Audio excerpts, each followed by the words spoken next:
Hello' everyone, আজি ৰাতিপুৱাই গা পা ধুই উঠি বৰ ধুনীয়া সালোৱাৰ এযোৰ পিন্ধি ৰেডি হৈছোঁ। মই বৰ ধুনীয়া ঠাই এডোখৰত যাবলৈ। পিছে এই সালোৱাৰযোৰ লগত এটা বৰ ইণ্টাৰেষ্টিং কথা জড়িত হৈ আছে, সেইটো মই আপোনালোকক ভিডিঅ'টোৰ শেষত জনাম।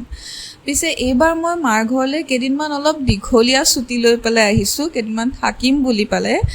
আজি যিহেতু বিশ্বকৰ্মা পূজা আৰু বিশ্বকৰ্মা পূজা উপলক্ষে ৰাতিপুৱাই উঠি মায়ে বিশ্বকৰ্মা পূজা ভাগ কৰি আমাৰ গাড়ী স্কুটি যি আছিল সকলোখিনি পূজা কৰাৰ পিছত মই দেউতা আৰু মোৰ মানুহজন মানে মই মাৰ ঘৰলৈ অহাৰ পিছত তেওঁ বোলে মোলৈ মনত পৰিল, সেইকাৰণে মোক চাবলৈ আকৌ তেওঁ আহি পালেহি মাৰ ঘৰলৈ। গতিকে মই তেওঁক জোৰ কৰি পেলাই ৰাখি দিলোঁ, বোলো থাকক দুদিন, আমি এঠাইলৈ যাম। মোৰ বহুদিনৰ পৰা মানে মন গৈ আছিল যে বিষ্ণু মন্দিৰ এভাগত যাবলৈ কাৰণে, কিন্তু গুৱাহাটীত ক'ত আছে পিছে মই ইমান ভালদৰে গম পোৱা নাছিলোঁ যে গুৱাহাটীৰ কোনখিনি জেগাত বিষ্ণু মন্দিৰ আছে।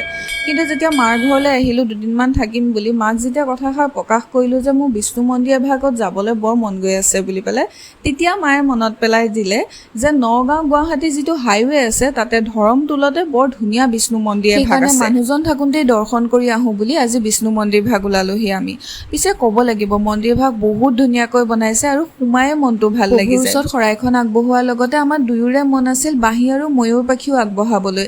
সেইকাৰণে আমি বাঁহী আৰু ময়ূৰ পাখী যেতিয়া আগবঢ়ালোঁ, আমি নোকোৱাকৈ বিষ্ণু মন্দিৰৰ পুৰোহিতজনে বাঁহী আৰু ময়ূৰ পাখী লৈ গৈ প্ৰভুৰ চৰণত আগবঢ়াই দিলে। দেখি মনটো ইমান ভাল লাগি গ'ল যে প্ৰভুৱে লগতেই গ্ৰহণ কৰি ল'লে আমি আগবঢ়োৱা ভাগ।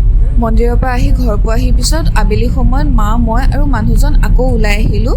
মানে বিশ্বকৰ্মা পূজাৰ দিনাখনে মোৰ মাৰ জন্মদিন আৰু মাৰ কাৰণে আমি সৰুকৈ ছাৰপ্ৰাইজ এটা আনিছিলোঁ, কিন্তু মাৰ কাৰণে অলপ ডাঙৰ হ'ল, সেইটোকে এক্সচেঞ্জ কৰিবলৈ আমি ওলাই আহিলোঁ। পিছে মই যে কৈছিলোঁ ভিডিঅ'টোৰ আৰম্ভণিতে চুইদাৰযোৰ লৈ পেলাই এটা ইণ্টাৰেষ্টিং কথা আছে।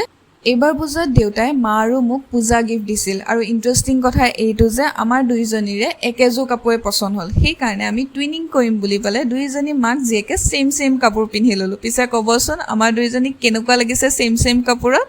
আজিলৈ ইমানতে সামৰিছোঁ আৰু মোৰ মাৰ জন্মদিন উপলক্ষে আপোনালোকে উইচ কৰিব নাপাহৰিব দেই। Okay, stay tune guys, bye bye.